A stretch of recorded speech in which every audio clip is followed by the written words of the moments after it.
Hello everyone, it's Taxability here, and for today, so King K. Rool, the king of the Kremling crew, the main antagonist to the Donkey Kong franchise. To this very day, King K. Rool is consistently known as one of the most beloved video game villains of all time, known for his character, his personality, and for his design alone. But for some reason, despite him being the main antagonist, he doesn't really appear as much in the Donkey Kong franchise during the last decade or two.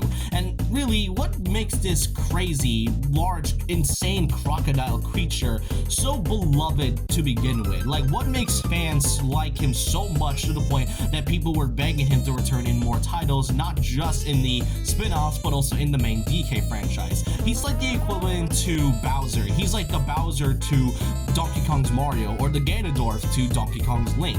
Overall, you can see that K. Rool has a much bigger history than most people think. So in this video, I'm going to be going through mostly the history of King K. Rool, the king of the Kremling crew, and what makes him so beloved to begin with, all the way to his latest appearance. So I hope you guys enjoyed this video, and let's start things off with the original Donkey Kong Country title.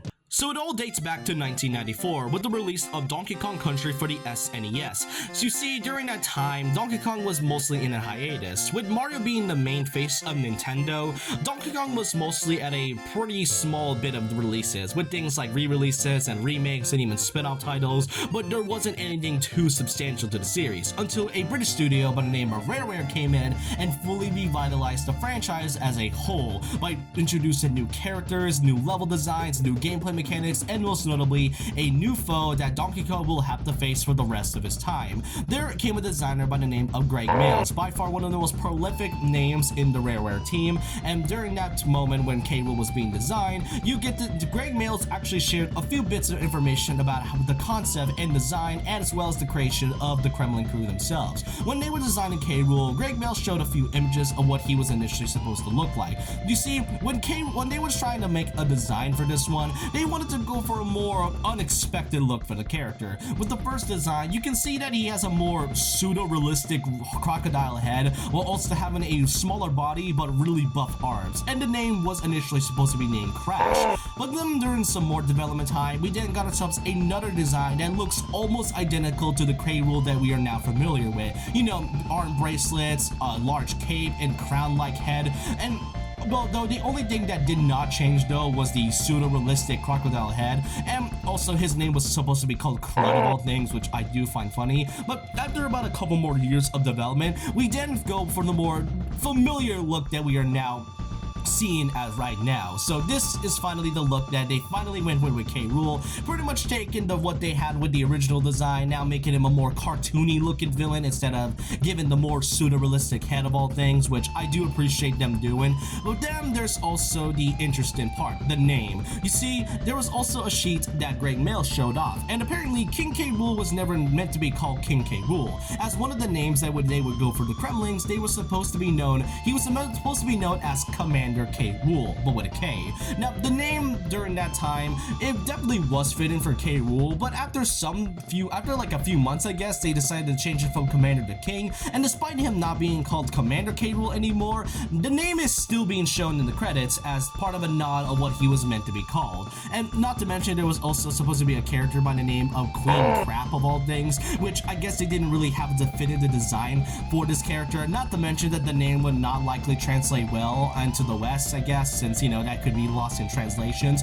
But then now begs the question, what does the K mean in K. Rool's name? Well, Greg Mayles actually answered that for us. According to this question that was asked on Twitter, he answered this pretty simply, that the K absolutely means nothing. It's just a way for K. Rool to inflate his ego by just adding a name that absolutely means nothing. Personally, I really feel like that fits the character, but according to Greg Mayles, he did state that if they wanted to redesign or even make the character now and then gave him a more conventional name, then it would be, the K would either just mean something basic like Kremling, or they would go for a more out of character name like Keat. Imagine being scared about the character named King Keat Rool of all things. That is pretty funny, but also just kind of lame at the same time. Now, with the character design in the way, we do have to talk about his role in the Donkey Kong Country series. The first title came by, and the whole point of the story is pretty simple. K. Rool and the Kremling crew stole Donkey Kong's banana horde, and Donkey Kong and Diddy Kong has to go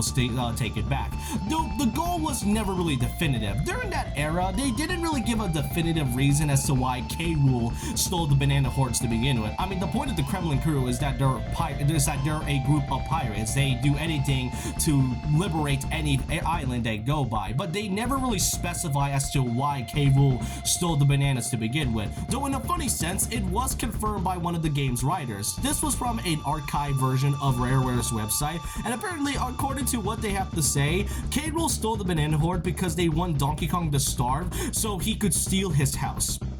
That's it. That is literally the only reason as to why K. Rool stole his bananas to begin with, just to steal his house, which is ironic because of his later appearances, but I will get to that in a sec. But yeah, we did get the introduce of K. Rool's very own regime known as the Kremling crew, and I like how the Kremling crew is very different from the typical Bowser minions, since they wanted to find a way to differentiate those characters from the Kremling crew. I mean, characters such as the iconic critters basically being based off from real crocodiles, and the Neckies being based off vultures, which is pretty nice. Overall, K. Rool's appearance was mostly kept a secret until the very end of the battle. There we get to fight him in the iconic stage of Gangplank Galleon, this time taken for a more formidable appearance, and while he does come off as a little goofy and sort of large at times, he does give out a more intimidating structure since this game is a bit more harder than most people can think. And K. Rool at first, when you first defeat him, you get to see a fake credits until K. Rool comes back up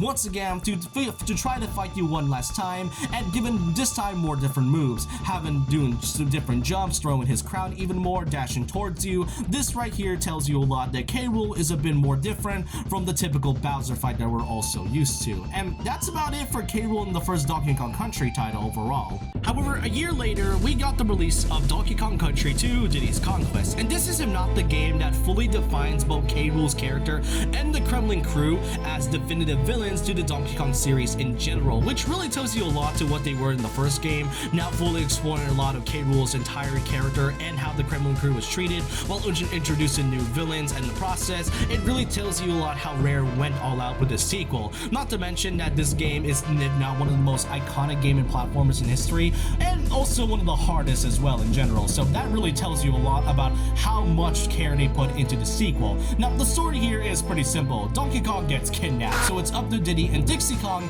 to go over to Crocodile Island, the main island, to the Kremling crew in order to rescue Donkey Kong. During the process of trying to save him, you get to learn a few bits about the area, such as the fact that it used to be a large island until it suddenly turned into a swamp. And this is where we get to learn a lot more about K. Rool's character in general. According to Clubba, one of the main members of the Kremling crew, it turns out that the Kremling crew really gets mistreated by K. Rool a lot. Compared to Bowser, who always treats his crew as a family at certain moments, despite his, tough guy nature, he's also a softie on the inside. K. Rool is shown to be an absolute monster to just any point in general, to the point where Clubba decides to disobey his boss's orders just so he could let Dixie and Diddy Kong through, just so he could beat him up. That really tells you a lot of how much they mistreat his own crew in general. So that right there is what makes K. Rool such a fun villain in general. Now, after going through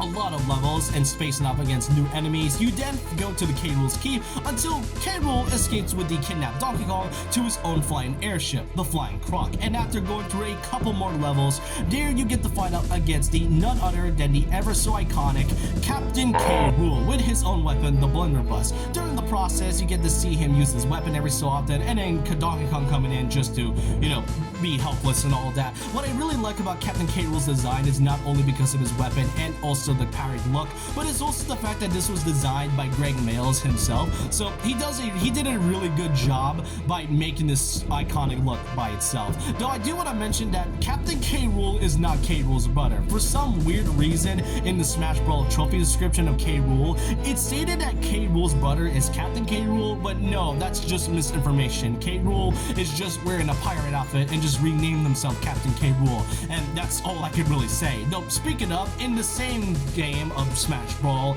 there's also a Wrinkly Kong trophy, and Wrinkly Kong also appeared in Donkey Kong Country 2 as the director of the Kong College. There she also gives information and acts as a save point, but what I find really interesting is that in her Smash Brawl trophy, it is actually discovered that K. Rool used to be a student of hers. So that right there is really interesting because it makes you wonder as to what she taught him in that college. I mean, then again, it is also explained that she has to constantly remind him about his homework, so I guess he didn't really pay attention much in school anyway. Now, while Donkey Kong Country 2 really defines a lot of K. Rool and the Kremlings as definitive villains for the series, there was another piece of media that released during the peak of the series' popularity, that being the ever so infamous Donkey Kong Country television series, which funny enough came out in 1996 in France. It didn't get an official US release until 1998, which was like a couple years after the trilogy had fully ended, which I find pretty hilarious. Now, regardless on how you feel about the show, from the amount of songs that they put here, from its really zany moments every so often, as well as the absolute out-of-date animation and the abundance of memes, what I can say is that they do have some pretty interesting take on the characters that we more so recognize a lot. Donkey Kong having a more sarcastic and laid-back appearance than the usual gorilla archetype, but obviously this is more so pointed out to King K. Rool, who is obviously the main antagonist of the show. Now, regardless on how you feel, I do think that K. Rool's character is not much to say. He's like the typical villain that you see in almost every single Saturday morning cartoon that you see in a lot of cartoons during the 90s. And his whole goal is to steal the crystal coconut, the artifact that is guarded by the Kongs, as a way to take over the entirety of Donkey Kong Island, and in the process also introducing new Kongs as well in the show. There's not much you can really say about K. Rool's role other than the fact that the show is like what you mostly see in every Saturday morning cartoon during the late 90s. However, he's voiced by a pretty popular voice actor, being Benedict Campbell, who a lot of people tend to associate the actor with K. Rool, and a lot of people really like to point out to K. Rool's voice, mostly pointed out to Benedict Campbell, because they really does his voice so well when it comes to this portrayal of K. Rool. And you know what, why not? I can't really mention Benedict Campbell without talking about the beloved fan animation by Alex and Henderson Animation, known as Return to Crocodile Isle. This one here was released during the time when K. Rool was added into Smash Ultimate, and this was so well done, which not only has a really good style of animation, but also brought back Benedict Campbell as the main voice for K. Rool himself. I can't really do justice by explaining it, so I recommend watching this beloved fan animation, which I will leave in the description below. This is a really well done portrayal of K. Rool. And also in the process, during when he was stealing the crystal coconut, K. Rool also has a sort of rivalish character with the character of Captain Scurvy, who's also trying to steal the crystal coconut because of his ancestor who once wielded that coconut too. So there's quite a bit of dynamics to go over, but I can't really go over a lot other than the fact that the way they portray K. Rool was honestly perfect enough as it is, that it's so really funny to see because of the uncanny animation that we are seeing right now. Now, within the same year as the television show, we got ourselves the third and final release of the Country trilogy, that being Donkey Kong Country 3, Dixie Kong's Double Trouble. In this title, both Donkey and Diddy Kong have now been kidnapped. In this story, Dixie Kong finds a letter from Diddy Kong where he decides to go explore a different island, though after some time, he hasn't really come back. So it's now up to Dixie Kong alongside her cousin Kiddy Kong, who so happens to be in Funky Kong's motor shop, in order to rescue Donkey Kong and Diddy Kong this time. Now, we now know that the Kremling crew is now up to no good, but it's not really much of a definitive reason as to why they're doing this or what their goal is all about. They're not really stealing the banana horde this time, so it's kind of unknown as to what they're doing. But now we kind of know a bit of something, that they're being led by this mysterious robot thing known as Chaos, who just so happens to be the leader of the Kremling crew this time. So you kind of have to go through some different areas while also fixing up your motorboat, and finally once you get to the area, you finally face up against Chaos once and for all, defeat him, and then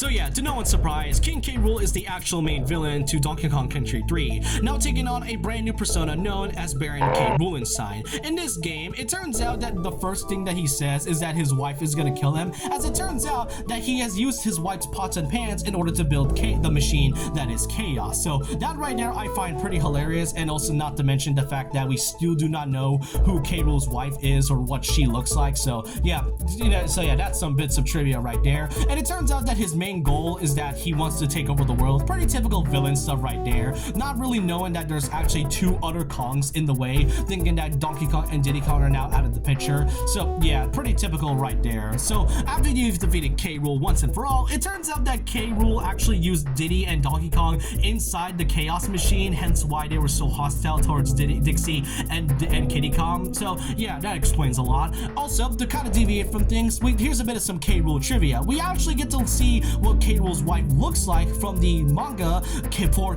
Gag Battle, which is like a comic strip that adapts different video games, notably Donkey Kong Country 3, where we get to see our first ever look at K. Rool's wife. There really isn't much you can say about her design, other than the fact that her name is straight up just Okusan, which just means wife in Japanese. So I mean, hey, we get to see what K. Rool's wife looks like after all, but hey, I hope her name is Queen Crab. That would be pretty hilarious. But yeah, that's about it for K. Rool's appearances in the main trilogy. There's a lot you can say about K. Rool's history in general, but afterwards, we do get a few more appearances from K. Rool in the franchise.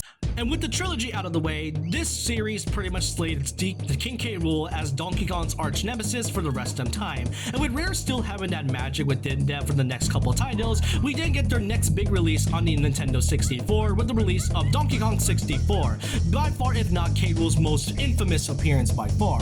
In this story, K. Rool is back once again, this time with a giant machine that was made from the remnants of the Crocodile Isle with his Kremling crew, known as the Blastomatic. There he used his machine as a way to destroy the Donkey Kong Island. However, during the process, his minions messed up, so he got really mad. So in order to save up some time, he decided to bring his minions and steal not just the Banana Horde, but also kidnap DK's friends in the process, while also leaving Donkey Kong by his lonesome. So yeah, that's all I can really say about that. Not to mention that this is all I can say about K. Rool's role. This is still the same K. Rool that we see throughout the entire game, and as you progress throughout the entirety of Donkey Kong 64, you get to see cutscenes where K. Rool is seething and angry that Donkey Kong is progressing and rescuing his friends in the process, and we don't really get to face off against him until the very end of the game, with by far his most iconic boss fight by far. They're in a boxing ring with his other new persona being known as King Krusha K. Rool. There you get to utilize all the 5 different Kongs with their different abilities to defeat King K. Rool in his boxing persona. This is a pretty fun boss fight to say the least, and for those that have played this can really relate to me. I mean, after all, fighting K. Rool in a boxing ring is really funny, not to mention all the different intermissions that you get to see and some of the different cutscenes that you also get to see in between with K. Rool fight. You get to see K. Rool mostly going googly eyes on Candy Kong for some reason, and then Funky Kong coming in at the very end by using his, his weapon to destroy K. Rool and defeating him once and for all. There's not much to say about K. Rool's character. He still remains the same, other than the fact that we now learn that he just does not care for his crew in the slightest, especially towards his treatment to Pei Lumsy, who also turns out in the Japanese version is actually K. Rool's brother, which I find pretty wild to say the least. But yeah, DK64 pretty much defines K. Rool's legacy as one of the best villains in gaming history, pretty much showing off a lot more charismatic villainy than what we are used to from characters like Ganondorf or Bowser. And with Rare now being part of the DK franchise for a good while, I mean, there's still a lot of opportunities to pretty much add a lot more to the series. I mean, what could possibly go wrong? Ah, I see.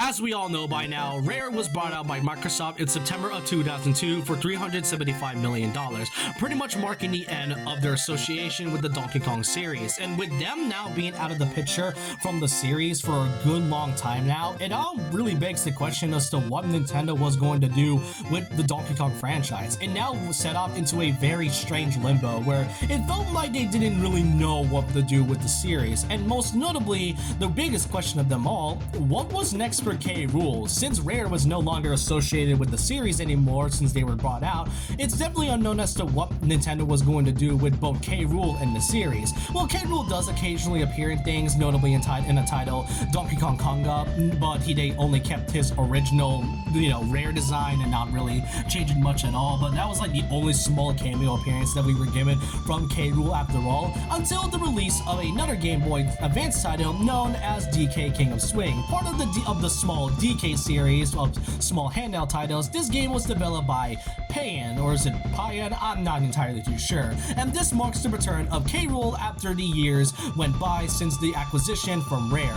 And for a bit, we get to see a bit of story of what this is all about. In this story, they are held in a contest on who can climb the most. And there you can also earn these medals, and the most medals, you could become the king of the jungle. Though during the process, in the beginning, K. Rool suddenly appears out of nowhere, stealing the medals, which now makes him the new king of the jungle. So after going through a lot of levels and going through different worlds, you then face off against K. Rool once and for all, but not before you go do a bit of a racing before doing an actual boss fight. There really isn't much. This is just your typical K. Rool appearance, just him doing villainy stuff and not much else, though he now takes on a much more different design, kind of similar to his Rare one, but to a more modern take, that is. Not to mention that DK King of Swings marks this first ever time that you can actually play as King K. Rool, which is pretty cool to see. Now, despite how small of a title DK King of Swing was, it was still a pretty well done title, hence why they wanted to make a sequel to this game for the Nintendo DS in the year of 2007, known as Donkey Kong Jungle Climber. And this is where we get to see K. Rool once again returning as the main villain. In the story, DK and his crew go on a vacation in a small island, until Diddy Kong sees a random banana that is on top of the mountain. In the top of the mountain, we get to see K. Rool stealing a artifact known as crystal bananas, which belongs to a banana alien thing known as Xanavab. So in order to stop K. Rool, they have to go into many different dimensions and different islands while facing off against the critters, and taking back all the crystal bananas, until you get to the very end of the area where you go to the home planet of Xanavabs known as Planet Plantain, where you face up against K. Rool in a typical boss fight fashion, until he uses the crystal banana in order to grow into a massive size, which pretty much fits both DS screens as a way to as a way to incorporate both of them. So that's pretty cool. So once you climb your way into defeating K. Rool, afterwards you fight off and defeat K. Rool once again, and also finally get all your crystal bananas and taking K. Rool back in space. And afterwards, that was it. That was pretty much it for K. Rool. This was, if not the final appearance of King K. Rool in the Donkey Kong franchise as a whole, and for a good while he just kind of disappeared. Now granted, K. Rool and the other Kremlings do appear in things such as, Donkey Kong Barrel Blast for the Nintendo Wii, and then also appeared in Mario Super Sluggers for the Nintendo Wii as well, which marks his first and only appearance in the Mario spin-off title, so that really tells you a lot. But that was about it. There wasn't really much about K. Rool after DK Jungle Climbers, and it felt like Nintendo didn't really know what to do with Donkey Kong as a whole, and as well as the character, so it may as well have been the end of King K. Rool and the series as in general. However, in the year of 2010, Nintendo gave us a surprise announcement, that being that Donkey Kong will be receiving a brand new Donkey Kong Country title that has not been seen since the SNES days, with the title of Donkey Kong Country Returns for the Nintendo Wii. This fully revitalized a lot of the new elements that was added to this game, while also taking a lot of the elements from the old Country titles that was from the original trilogy. But instead of facing off against K. Rool and the Kremlings, instead DK and Diddy face off against a brand new enemy known as the Tiki Tak Tribe. And personally, while many people really don't like these villains since they kind of replace K. Rool in a way, I honestly don't mind them, especially from the fact that this is the first Country title that has not been seen in quite a long time. Not to mention that this was also being developed by Retro Studios, who are known for, the Metroid Prime trilogy, so that I can at least give an exception. Plus, this is a good way to sort of reintroduce a lot of newer fans to the Donkey Kong Country series as a whole, so that I can give it a bit of an exception. But however, the sequel came out being Donkey Kong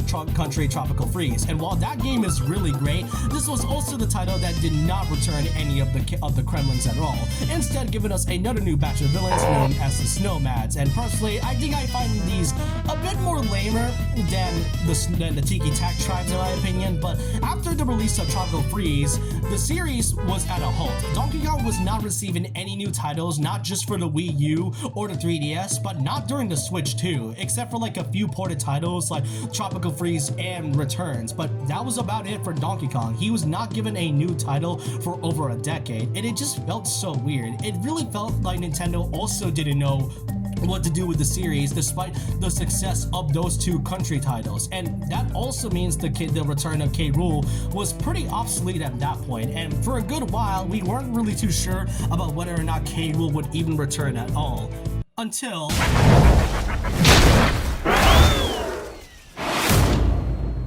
King K. Rool was revealed as one of the newcomers in Super Smash Bros. Ultimate, and when they first revealed it, so many fans were hyped, excited, and happy, and when I first saw it, I just couldn't believe it myself, since he was one of my top 10 characters I wanted in Ultimate before he was revealed. And while they did reveal it in a trolly way, they absolutely nailed it, since it absolutely fits this character a lot. So kudos to both Smash Team and Sakurai for making this character fit in the Smash Bros. Team.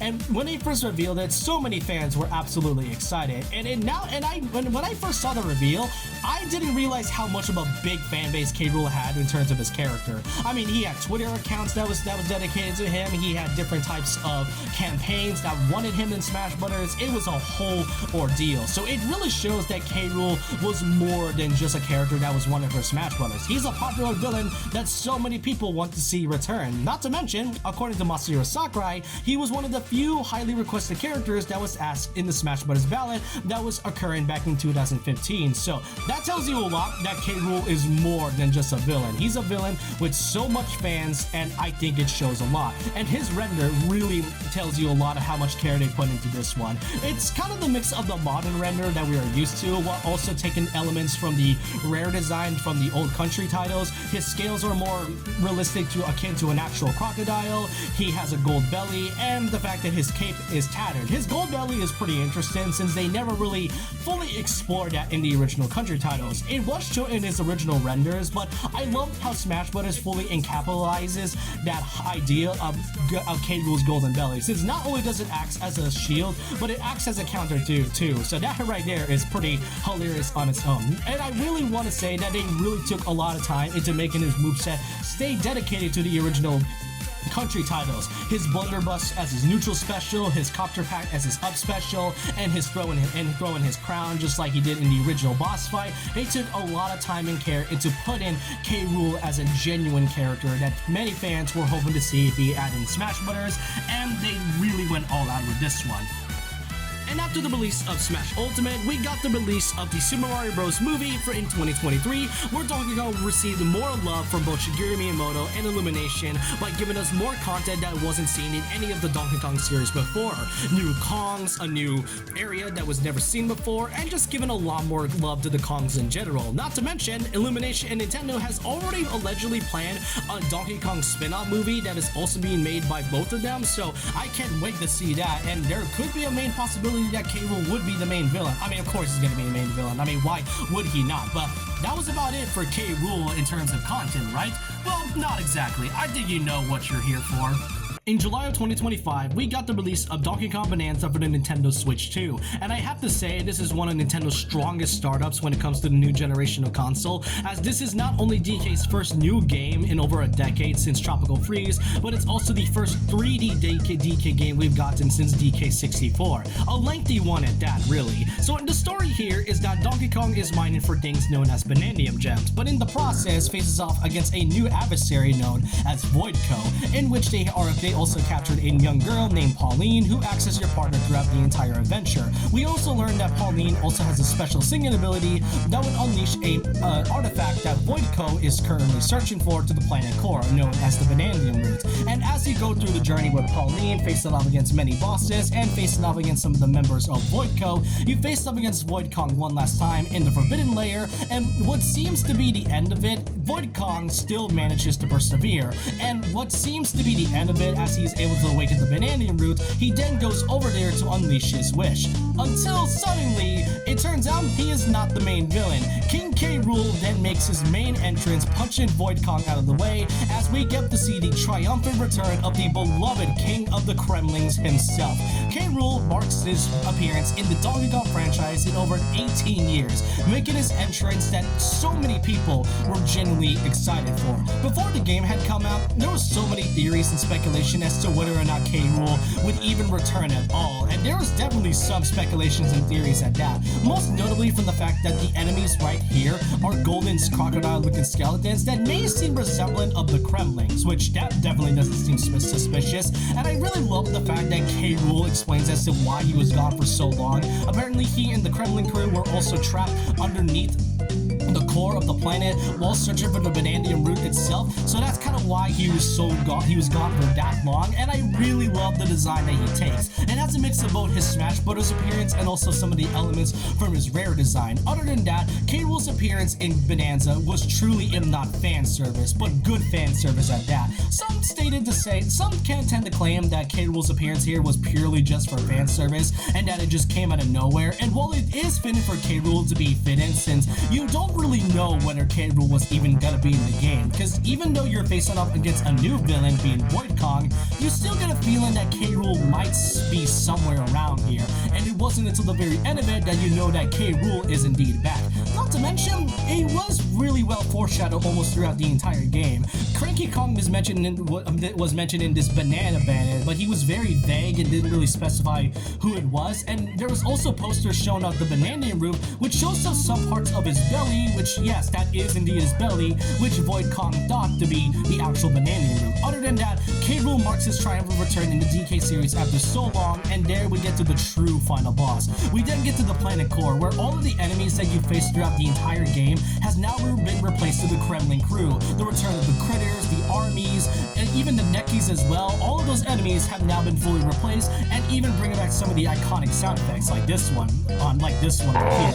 And then you then get to face K. Rool once again near the end of the entire area. I also really like to mention that I really love the detail of giving each of the sub-levels starting off with the letter K, just to fit with the whole Kremling crew motif and all. But once you get to K. Rool, he then faced off against another fight where he uses some of the abilities that is akin from his original country design, and even bringing back the blunderbuss as well. But once you defeated K. Rool once and for all, you then get to the Bananza root, make your wish, and that's the end of Bananza.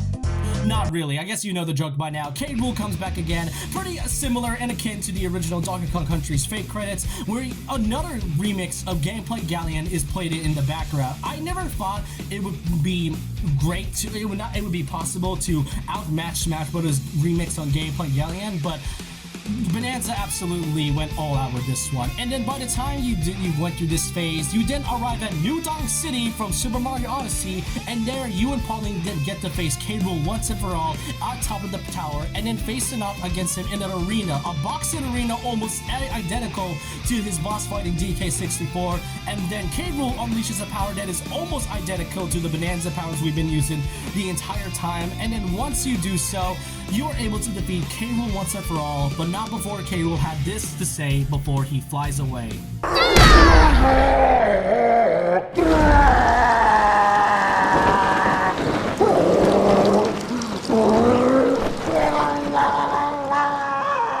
And with that, that's all I could compile from everything in K. Rool's history since his first appearance in Donkey Kong Country. Throughout the years, K. Rool has evolved, and with his latest appearance in Donkey Kong Bananza, he is truly, if not gotten more popular than what he usually is. Smash Bros. was a way to pave into his popularity and his love from the fans, and with Bananza, it has garnered more attention than ever. I do hope in the future that whenever Nintendo has more plans with the Donkey Kong series, like making new games, or him appearing in more spin-offs, I really hope that K. Rool appears in more as a way to solidify that K. Rool is here to stay. And with that, I hope you guys enjoyed this long video of the history of King K. Rool.